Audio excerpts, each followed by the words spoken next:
Good morning, everyone, and thank you for joining us today. My name is Ashley Davis, and I am the Senior Editor Fashion at National Jeweler. I'm pleased to welcome you to the latest episode of My Next Question, National Jeweler's webinar series, sponsored by Jewelers of America. Today's session is hosted by our Editor-in-Chief, Michelle Graff, and features Casey and Edahn Golan, co-founders of Tenoris. Before I turn it over to Michelle to get the webinar started, I want to let our attendees know that if they have a question, they can type it into the Zoom Q&A box. I will be back on at the end of the discussion to share the questions. Also, today's session is being recorded and will be available on the National Jeweler website on Monday, September 12th. Now I'll turn it over to Michelle and her guests, and I'll be back to field any questions at the end. Thank you. Thank you so much for that introduction, Ashley. Edahn, Chris, thank you two so much for joining us today. I think most of our listeners today know who you are, but those who might be new to the industry, can you please introduce yourselves? Chris, you want to go first? Sure. I joined the jewelry industry, I think, in 2005. Had many years of enjoyable time working with Michelle at National Jeweler magazine, and ended up running the Nielsen Jewelry Group at the time, which was National Jeweler, Europa Star magazine, Couture show, JA shows, and a couple of other miscellaneous things. More directly relevant, after leaving Nielsen, I joined NPD. Where Edahn and I developed for NPD a diamond retail measurement service, and where we learned firsthand about what this is all about, the needs and maybe not needs in the market that don't need to be addressed. And for the last couple of years, I've been working with Edahn to develop this product. Okay, Edahn. I've been around the diamond industry since 2001. First at IDEX as editor-in-chief, and later on I kind of stumbled to research, left in 2013 to start my own company. NPD, as Chris mentioned, was one of my clients, one of my better clients. We had a lot of fun there for 4 years until they decided that they're not going to continue with the diamond project. At which point, Chris and I had a discussion one very cold and rainy November in New York City, and we said, "Hey, we can do this on our own." And here we are, 3 years later. We have this service called Tenoris, and I'm looking forward to this conversation. Okay, so that's what we're here today to talk about, Tenoris. So can you give us a little background on the company? Edahn, you just kind of shared how it got started, but what is the genesis of Tenoris more broadly, and how did you come up with the name? Where did the name kind of originate from? You and Chris talked about this. Chris came up with the name because he's the educated guy between the two of us. See, if it was me, it'd be in Hebrew, right? Ancient Hebrew, right? But so Chris will tell about the name, but the idea was, so for years, I'm doing, all this analysis of the diamond and jewelry industry. And Edahn, for people who don't know, you also do analysis for our State of the Majors issue annually, yes, $100 million super sellers. Yes, and I enjoy it very much. It's a challenge, but it's very, very interesting. So, but the idea is that at the end of the day, that when, an NPD really working with NPD really fleshed it out. The type of data that's available to the diamond industry and the jewelry industry, which are kind of separate in a way, is pitiful. It's not a transparent market, not because people don't want to share, they don't know how to share. There wasn't any body, the organization that kind of took it upon itself to go and do a lot of research that made it available. It was kind of small niches. And one of the things that, when you talk with diamond traders around the world, when I talk with diamond traders around the world, is they have a kind of an understanding of what's being sold at retail, but not really. And in that regard, having a body that actually, a company that actually goes out there, collects it in a, with a very clear methodology, cleans the data, gives, it's kind of a cliche today, but provides a big data sort of analysis of the industry, just became, so obvious that it's needed that, was practically a no-brainer. I mean, and data is driving everything today, right? Everybody wants data to make their decision. I mean, as it should be. Everyone wants data to make their decisions. Chris, let's talk a little bit about. So happy. What's that? And that makes me so happy. Yeah, I know, right? It's a good position to be in when you're an independent industry analyst, right, Edahn? Yes. Chris, where'd the name come from? Since Edahn's pinned that on you. Yeah, he threw it at me. That's fine. Like many things related to Tenoris. So we did wrestle typically with the combination of our children's initials and kind of a combination of Vermont and Tel Aviv. So nothing came up. So Tenoris, it actually means trend in Latin, or one of the meanings of Tenoris is trend in Latin. And the idea is that what we do, and Edahn mentioned kind of the anecdotal, informal communication through the marketplace, which actually is pretty efficient. It's just slow. We very slowly understand the trends that are going on in a relatively slow industry. The need, and we did learn this at NPD, is to go out there, and the market is interested in understanding what happens at retail, not anecdotal, not call up and ask for retailers how they're doing, but real meaningful data about it.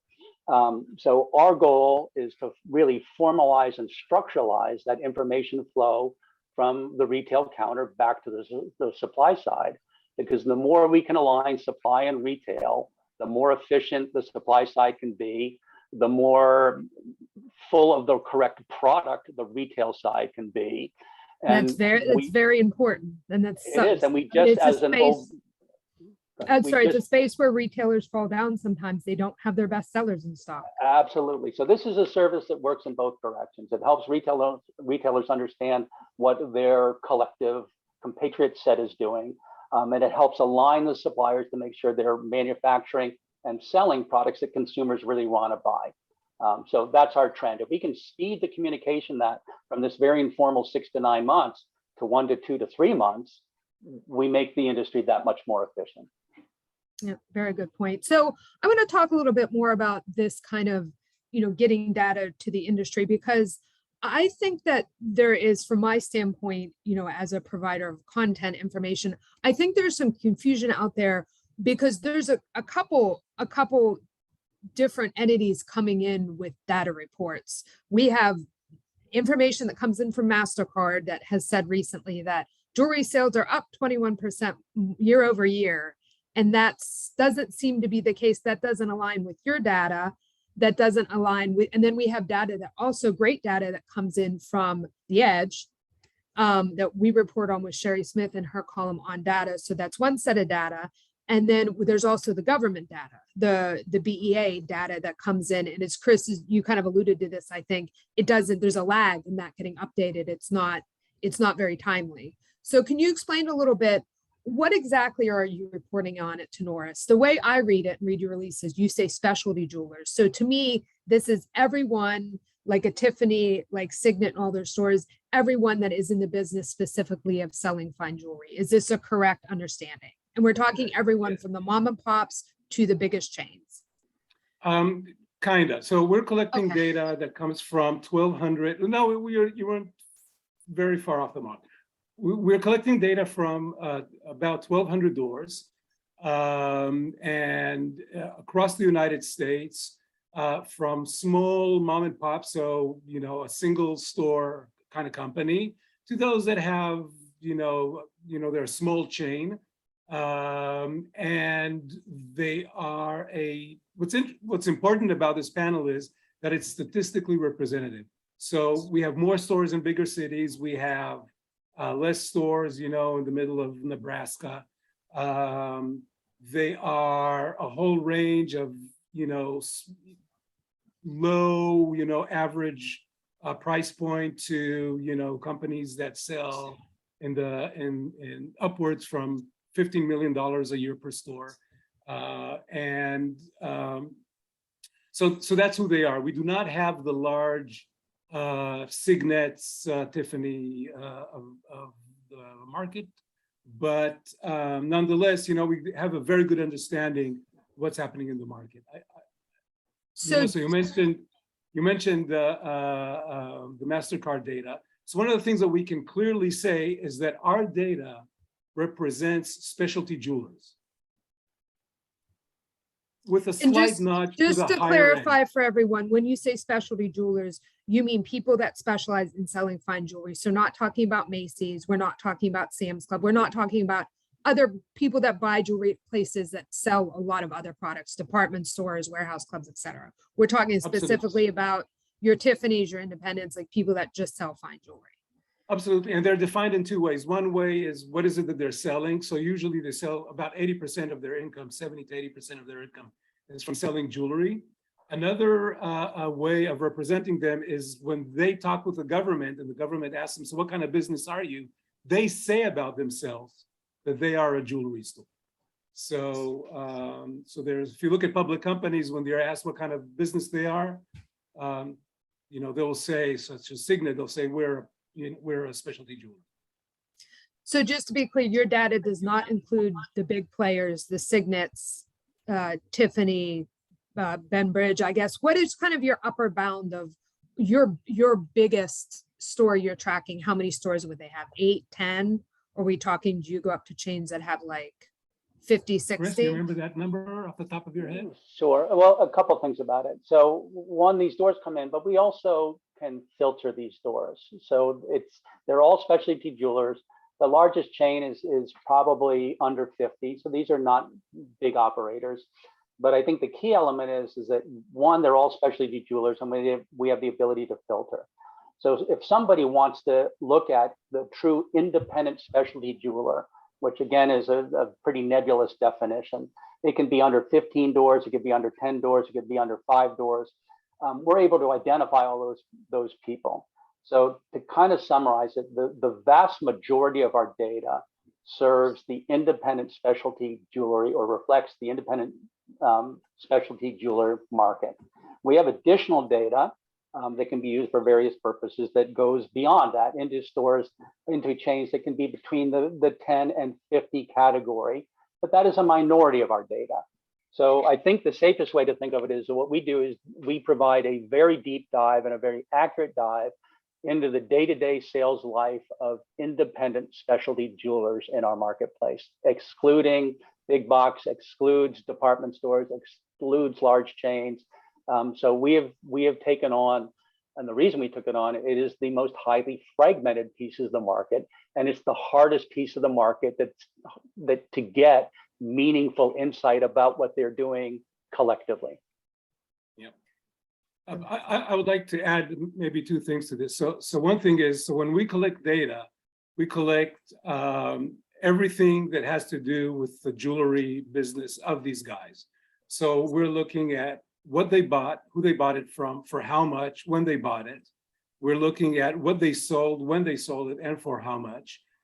We have the characteristics of the items that they purchased. So if it's a diamond, we know the colors, color and clarity. If it's a jewelry item, we know usually, I mean, here and there some data is missing, but by and large, we know, so what metal it is, the purity, etc.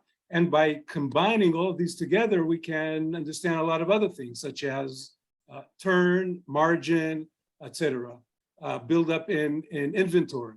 So if you are a jeweler, you're a jewelry manufacturer, and one of your biggest concerns that at the end of the season, when the season is over, retailers will turn back to you and say, okay, all of these goods didn't sell, we're giving it back to you, and they need to stick their hand in the pocket, pay back for what they have, what was returned, and then take the jewelry apart. So diamonds will break in the process, gold will be lost in the process. It's horrible from a jewelry manufacturing perspective. It's a horrible, piece of their business. Instead, we can say to them, look, when you are talking with jewelry retailers, and they say to you, we want from you for this coming season, a ring of these characteristics, and we want it delivered by these dates, you can turn to them and say, look, you really want white gold here, But I'm looking at this data from Tenoris that says that white gold isn't selling as well as it did. On the other hand, we're seeing a shortage in yellow gold. How about we switch this around? So everybody benefits. The jeweler benefits because they have better fitting to the market. The jewelry manufacturer benefits because they have a less return goods. And so from a financial perspective, everybody wins. So that's one of the biggest. The jewelers have the jewelers have the merchandise they need, and the manufacturers aren't having to buy back as much unsold product. Absolutely. That's the idea. I know everyone wants to talk about the data, and when I say the data, I mean lab-grown diamonds specifically. I know everyone wants to hear about that, but I'm going to ask 2 more questions about the data, and then we'll move on to some kind of trend specifics. So how much can you tell listeners today about your methods for data collection? Do you want me to? I'll take a crack at it. Sure, So go ahead. our data is a direct export from the point of sale system of retailers. And these are all opted in retailers. So this is information they have agreed to share. It is done automatically from an export directly from the system, untouched, comes straight to us. So it is not phone surveys, it is nothing. And as Edahn mentioned, we get every transaction that they've done, everything they've purchased, everything that they've sold, everything that resides in inventory. And once a month, we get this information. Next stage is, what do we do with that information? We've got these 1,200 doors that are coming in, and this might be shocking, but they don't all record the same, they don't all use the same language to record the characteristics of a diamond or of a piece of jewelry. They all have their own unique language. So what we do is we normalize that language. Some are easy. You know, one retailer A may say that it's a G/SI1. But from a database, that's very different than a G-SI1 or GSI1. So we just normalize that into 2 data fields. There's color G, there's clarity SI1. So that now becomes a usable database. The other thing is we search a tougher one. Michelle, you mentioned lab grown. I think we have about 16 different routines that look for indication of lab grown. The simplest was a retailer indicates in an item description, lab grown. It could be that there's no indication at all, but the grading report identification number has an indication that it's lab grown. It could be that there's no indication, but we know that there are vendors that are 100% lab grown people. So we take that data and we analyze it, again, without touching it. We modify it and we extract certain kind of collective perspectives, lab grown being one of them. There are 16 different ways they say it's lab grown. We've identified those 16. The end result in the database is this is a lab grown product. Same thing with category, different people, engagement rings has a number of different ways that it's identified in a retailer's point of sale system. We just standardize that. So all we do is take data, we take raw data, we normalize it, and we put it into a database. And then we lay on top of it a user interface to access that database. And that is the very simple way of describing what we do with data. And then, Edahn, using your years of experience as an analyst and as a journalist, you then also turn it into content and kind of hash it out for people. This is what I saw. This is what we think it means, et cetera, et cetera. And so once you get the data, what do you do with it exactly? Are you selling it to manufacturers, or the retailers paying you as well? So our service is a subscription-based service. That basically means that we give, everything is online, right? So to be a little nerdy about it, we take the data as Chris described, we clean it, we put it through a business intelligence software that kind of makes it colorful and generates a bunch of reports automatically. And if you want, I'll be more than happy to show you what it looks like. But basically, our clients are subscribers. They pay a monthly fee that gives them access to the data. The data is downloaded at the beginning of every month. And once it's cleaned and prepped, it's uploaded into our BI, our business intelligence service. That's why our URL is tenoris.bi. because I didn't want just the .com. I wanted something with some business intelligence. So it's uploaded into our system, and our clients have access. They just log in whenever they want. They can do, they can look at the data as we present it. They can change the way it is presented. So instead of looking at the entire market, they can look only at lab grown, only at gold, only, and do a series of combinations. And I'm, again, as I said, I'm happy to do a quick demonstration if wanted. Sure. And then when they look at the results, they can say, okay, this looks great. So, and then they can just download literally all of the figures and put it either into their own system, compare it to their own data, create whatever reports or visuals that they want for their own internal use, share it with marketing, share it with management, you know, as they see fit. Okay, do you want to go ahead before we get into specifics of what you saw for the month of July? Do you want to go ahead with that demo? Sure. So, you know, last time we spoke, we had Peter Smith. So you mentioned Sherry. So we had Peter Smith on and Sherry. And one of the questions that we discussed was lab grown. So let's see, pardon, we didn't talk about lab grown. We talked about engagement rings. So this is our system. And what I want to do is take a look. This is our jewelry system. And we can look here at a variety of components. And what I want to do is take a look at what happened this year with, so we discussed engagement rings. So let's pull up engagement rings. So we have a category for rings and a subcategory for engagement rings. And we see that the average price of an engagement ring this year was $4,127. Here's the caveat: at specialty jewelers, right? So if they go to Walmart, it costs obviously a lot less. And if they go to Tiffany, it costs a lot more. But this is the average as presented by as done by our panel. So wait, and this is just to be, sorry, Don, just to be clear, this is the average then at the independents you are tracking. So this does not include Tiffany, Signet, the majors, and this does not include Macy's, Costco, the kind of department stores, wholesale clubs. This is the independents you are tracking. And we talked a little bit before we got on today that you saw a story about engagement prices on another news site. And was it higher or lower than this? Do you recall? No, I do not.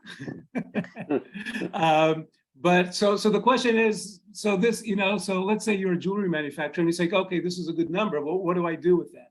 So first of all, they know what's not only what is the average price, but they also know what is the average cost. They can understand it. But they say, you know, but I'm you know, in a specific area. I only provide diamond jewelry. So, you know, diamond jewelry, the price goes up a little bit. Diamonds are very dominant. That's why there was a big change. But then they say, you know what, but I'm not just diamonds. I'm a lab grown kind of diamond. So you see, so everything on this page adjusts to that automatically. We see that the average price here for in this year was $39.20. And rising. You see, so the amount. This is unit sale history. So we see that constantly 2020, 2021, and 2022, there's a constant increase in the number of such engagement rings that were sold. Here's the sad news for the diamond industry. This is what happens for natural diamond. Interesting. Of course, the average price is much higher, but the gross margins are different. So there's plenty that you can learn from this. If you're more interested in a particular area, a certain price point, if you want to know branding, what are the kind of diamonds that are usually used? So this is for natural. It's a HSI1 is the hotspot. This is where 16% of purchases go. With lab grown, we see that it's, well, we have an outlier.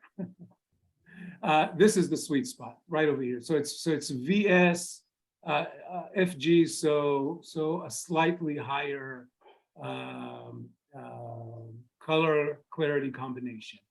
Of course, if you want to understand shapes, asset, memo, all of that is easily accessible to a jewelry manufacturer, a diamond company, a wholesaler, a mining company. All of these guys, of course, financial firms are very interested in this. Those are tracking, the public companies in the industry.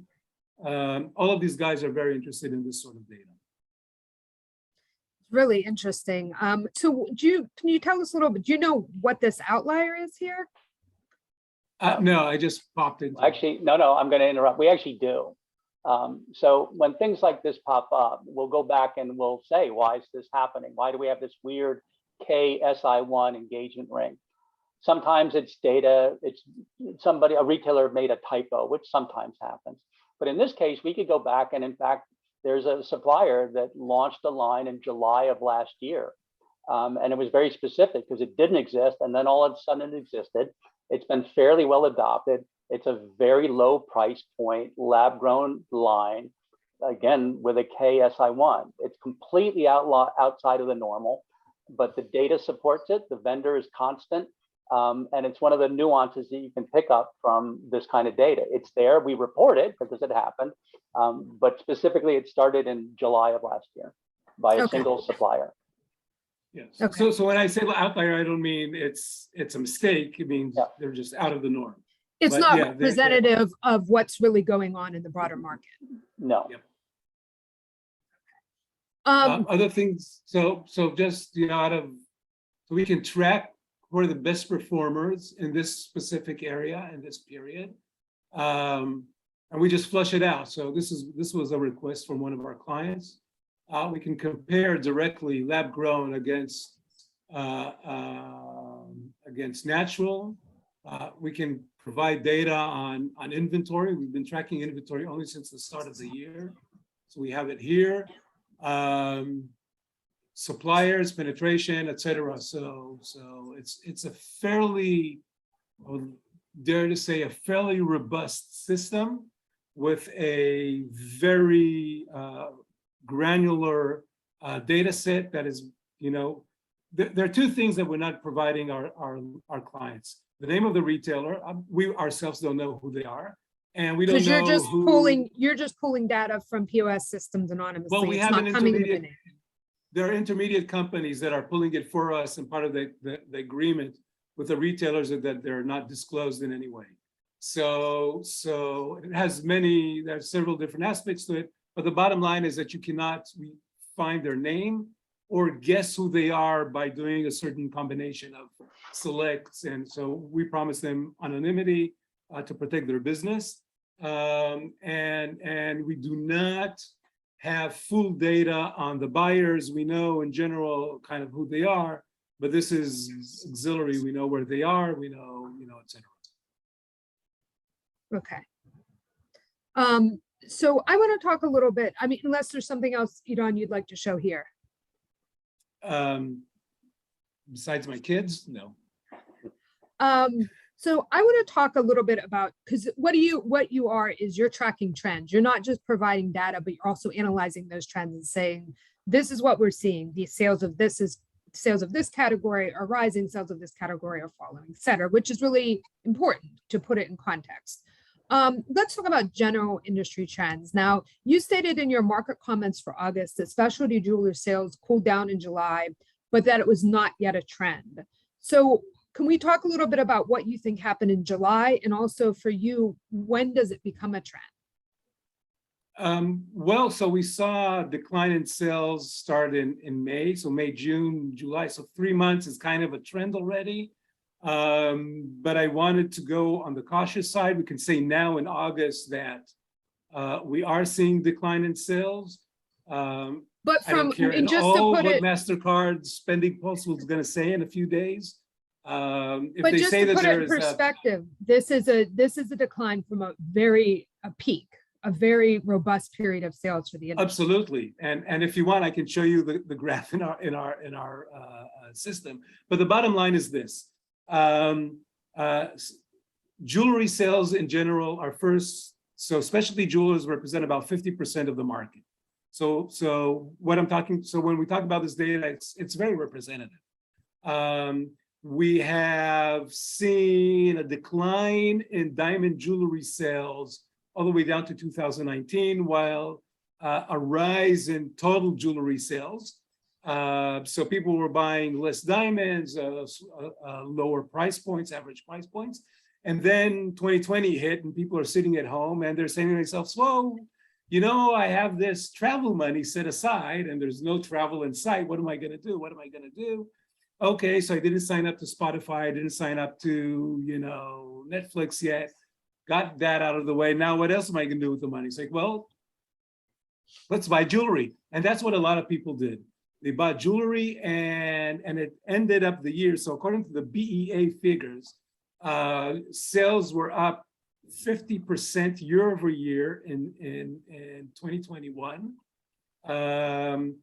So to 94 point something billion dollars. So wait, in what 2020 or 2021? In 2021. Okay. So there was a rise. So beginning of the year, that was very slow, right? So February sales were down. March and April were kind of non-existent. There was sort of a pickup in May, and then in June, July, we saw a rise. And in July, August is when polished diamond prices started to rise as well. So what we saw was two things. One, people started to spend money because they had nothing else to do. And two, that engagements and weddings were postponed. So today, you know, an engagement isn't, you know, what I did with my wife. We sat quietly at home and I said, oh, you know, will you marry me? In a semi-romantic sort of situation. Today, it's a big, you know, production. You know, we have drones, we have camera people, we have the family hiding behind the bushes, the friends hiding behind the corner, and then, you know, you pop the question and everybody descends on you and yada, yada, yada. You can't do that with social distancing. So all of that was postponed until 2021, when all of a sudden, you know, we have 2 years of weddings, you know, mashed into one. And so that's, you know, so bridal, which is, you know, 50% of the diamond sales in the United States, you know, so that pushed up sales. So a decline this year just makes perfect sense because it's behind us, let's be honest. The question is, what's going to happen with a recession? Will we have a recession? How big, how deep the recession will be, if we'll suffer from a recession? And of course, you know, times like that, we tend to be careful with our spending. So a decline makes perfect sense. Can I interject real quick with a question before we get deeper into this? When we're looking, and Chris, I'd like your perspective on this too. When we're looking at this kind of slowdown in sales of jewelry, diamond jewelry specifically, following this kind of peak, do you attribute that solely to people are traveling again and now their money is redirected, or do you think there are multiple factors at play? Well, as with anything, there are always multiple factors. But again, semantically, at what I would call, what we see now is happening is a reversion to the mean, right? So we're declining, right? It's a correction. We're getting back to the historic levels of the marketplace, to your point, down from the 2021. To support Edahn's perspective, it clearly bridal is a category that has declined more rapidly than other categories, and engagement rings in particular. So the front end of the bridal segment in specific has declined more. So we're seeing clear evidence that the wedding boom of last year has ebbed. The engagement ring decline would tell us that we should probably expect that the rest of the bridal category will decline for the next couple of months, because you know, we don't know yet the timing between these purchases, or they never know the timing between the purchases. So again, we're reverting to the mean here from a very high year, and we're getting back to normal. We hope to do some analysis to 2019 to get some pre-pandemic, because again, we're trending. We started in January 2020, where we had a pandemic 6 months, then we had a boom 6 months, then we had a boom year. So there's nothing normal about the 2 years that we've looked back. This is kind of our first normal. So again, there are segments. Other segments that we look at, One of the things we stress is there are different markets out there. The market of a retail price point under $500 has dropped significantly faster than the rest of the market. The price point from 2,500 to 10,000 is relatively flat, and the price point over 50,000 continues to boom. So it's never easy to just say, here's the whole market, it did this. So if I'm a high-end retailer and I've been having a great year of selling $100,000 items, we haven't seen any slowdown of what's happening in that marketplace.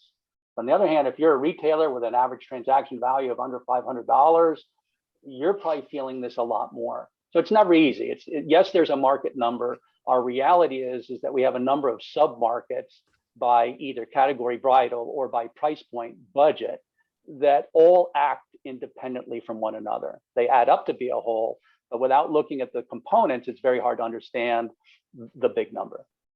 So Chris, do you think that those that decline in the sales of lower price point jewelry has to do with the fact that those customers were hit harder by inflation, the rising price of gas, the rising price of food, whereas people on the other end of the market don't feel that as acutely because they're wealthy. Absolutely right, and that discretionary spend, those people, that goes away. So again, looking at it by sub-market, you can start building a case about what's the behavior that's happening and driving these different markets. Inflation has a bigger impact on lower income households, and they're buying the lower priced jewelry, and that is slowing down at a more rapid pace than the rest of the market. So again, reverting to the norm overall, reverting the mean under 500 is probably more than that. There's a slowdown going on here because of inflationary pressures, period. I mean, it's happening. Yeah. But in the rest of the markets, not so much.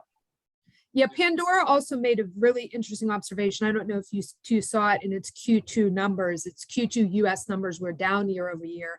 And it pointed out that there were stimulus checks going out in 2021 at this point that put money into people's pockets. And Pandora flat out said, part of our problem was there were no stimulus checks in 2022. So we're up against this period in 2021 where people had more money in their pocket.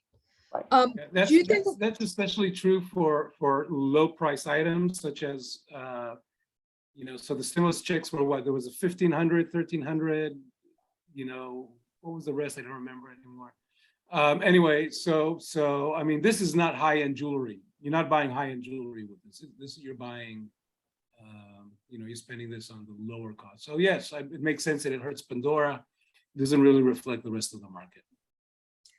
Do you think that as we continue to emerge from the pandemic and from this, what would the jewelry industry like a really unexpectedly robust period of sales? Do you think we're going to see more of this market kind of pulling apart the market where, the high end will just keep going and increasing and people that have money have more and more money and the low end is going to continue to suffer? Do you think the market's going to become even more fragmented in that way? Me? I think, well, the old truth is that the wealthy are more resilient to economic fluctuations. And even at times when we saw a decline in diamond jewelry sales, Cartier, Tiffany, all those guys, saw a rise in their sales. And it says, and it doesn't only speak for those that spend more on jewelry. It also talks about the importance of brand and quality of workmanship, positioning. What does it say about me when I buy, a certain item? So there's a lot of components to it. But I think having a strong. So one of the things that we saw at NPD was, one of the striking figures that we saw was that over time there was a shift of purchases into brands. And we saw that jewelers preferred brands. They cost them more, but they sold for more. They had a rise in inventory, and so there's a lot of benefits that could be still be enjoyed even during a downturn. So, the idea is just to understand, where exactly the market is and how to prepare for it, especially when in diamonds, the lead time is between your buy rough and you buy it for cash, right? You got to pay up front, and until it makes it to the market, so it takes 3 months to polish, and then until you sell it, and then until it's in the store, and then it sits there for a while. This lead time it could be devastating. I mean, by the time you're to the market, the market is in a different place. So those are the issues that you need to deal with in a fluctuating market. Right. And Michelle, let me add one point to it. Back to is there going to be continuing segmentation of the marketplace?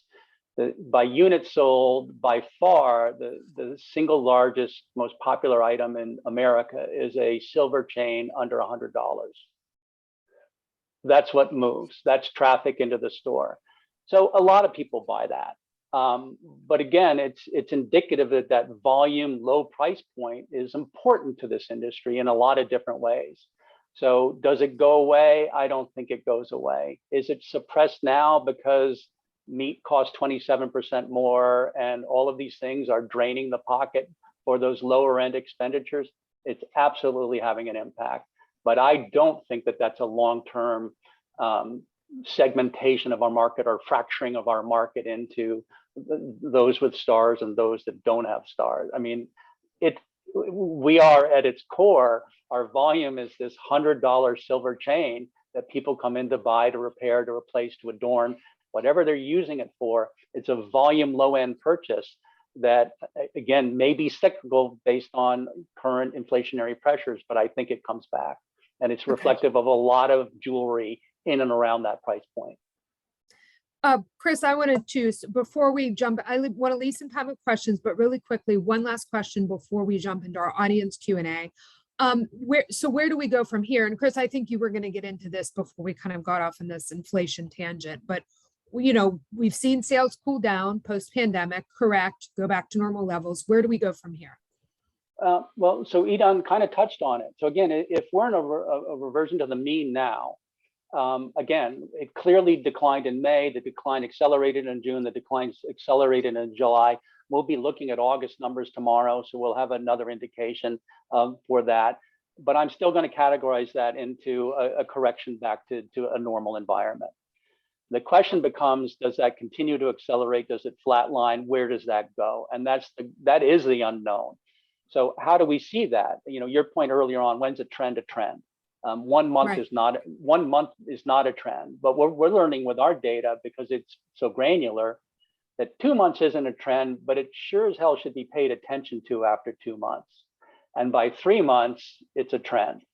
So now we're almost at that inflection point of, again, correction to a historic precedent, or from a historic peak, or are we going to continue one way or the other? Down? It's a possibility. It still costs more to live in America than it used to. No impact on the high end. Have we flatlined the bridle? Probably. We probably absorbed that hit. It's not going to decline anymore. So we're really at a very interesting point from both supplier and from retailer, saying, I got it. If I need to get back to my 2019 levels, or even a little below, but like 2021, I'm still good. It's still a good year. But now's the time we need to look and understand that if it continues to decline, it's more than that. Then that is economic pressure that's going to cause decline. And again, it's then finding out at what point, at what price point, is that having an impact on jewelry and diamond sales. And what can you do for your business to shore up for slowdown against sales, which is Right. another topic entirely. Edahn, do you want to add anything before we move on to Q&A? The one thing I want to say about August sales is that traditionally, when you look at jewelry sales, there's a rise in August. The reason for that is that August is a time for travel and people go on vacation. And one of the odd behaviors that we all have, I can testify for myself for sure, is that we tend to spend on things and kind of, I don't want to say indiscriminately, but we're less cautious. We do a lot less price comparison when we buy. When we travel, we have a feel-good mood, and this is something that will remind me of this place. So we go out and so we always see a rise in sales, especially with tourism. If it's international tourism, people land in New York, it's like, oh, Tiffany, let's go in there. So we see these lines, on Fifth Avenue. So if the August sales do not rise compared to, not year over year, but compared to July, that's a very clear indication that there is an economic issue at hand. And as Chris said, tomorrow we'll see the figures, so we'll know where it is. Well, thank you so much.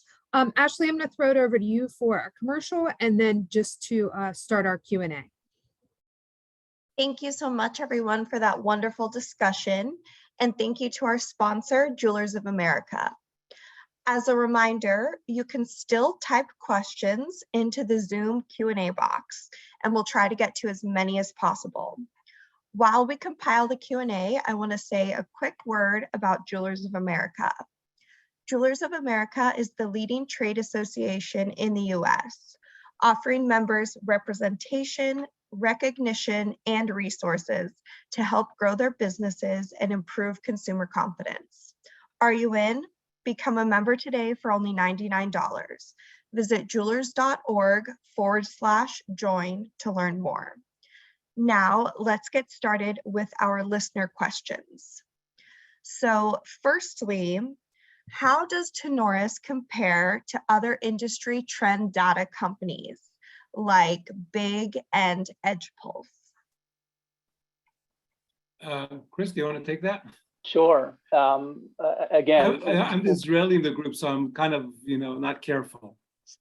right. So how do we compare? In many ways, I'm going to take the easy way out. We don't compare to them. What Big and Edge do is a unique service to the marketplace, both in providing analytic service to retailers, as well as individual vendor tracking and understanding in depth into inventory and sales going on at retailers.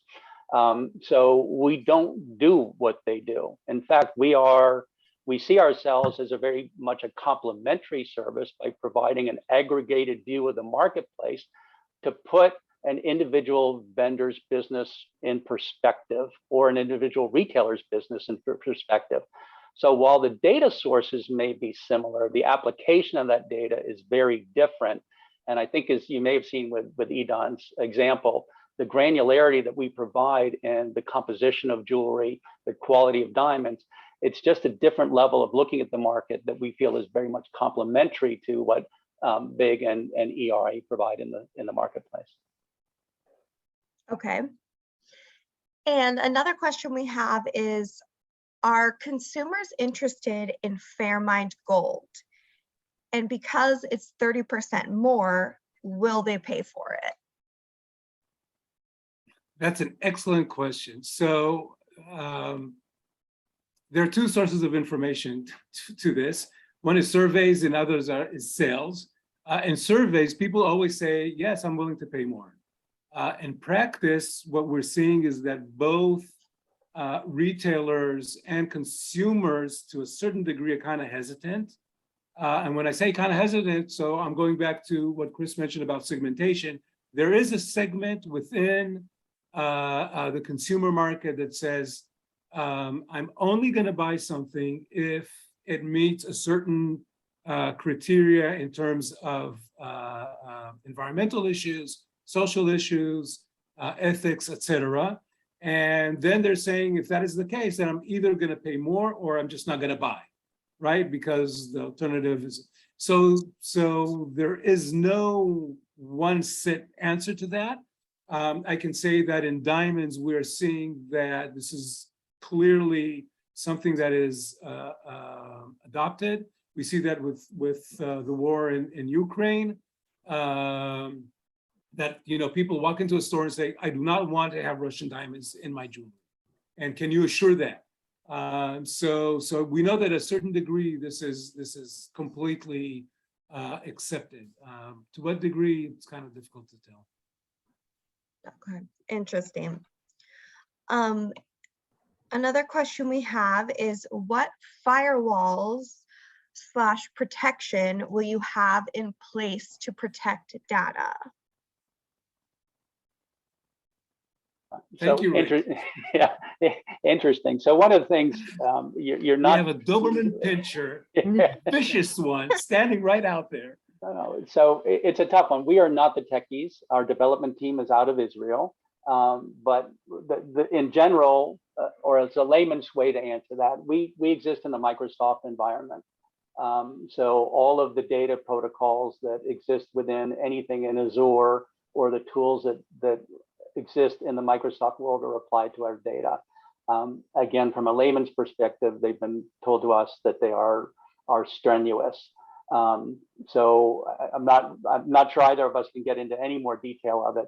But it certainly is a priority. It is certainly researched, and our development team has given us a solution that feels that we are as secure as you can possibly be in this world, which again, it's a scary world.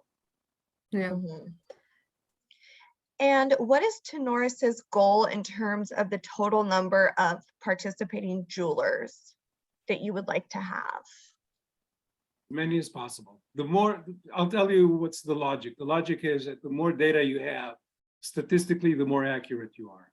So, so that's one thing. The other thing is that the more data you have from more players in the market, the more granular the data, the more accurate it is, and the more representative it is. So, for example, having a group of larger chains is something that we would very much like to have in our system, and I hope we will have that soonish.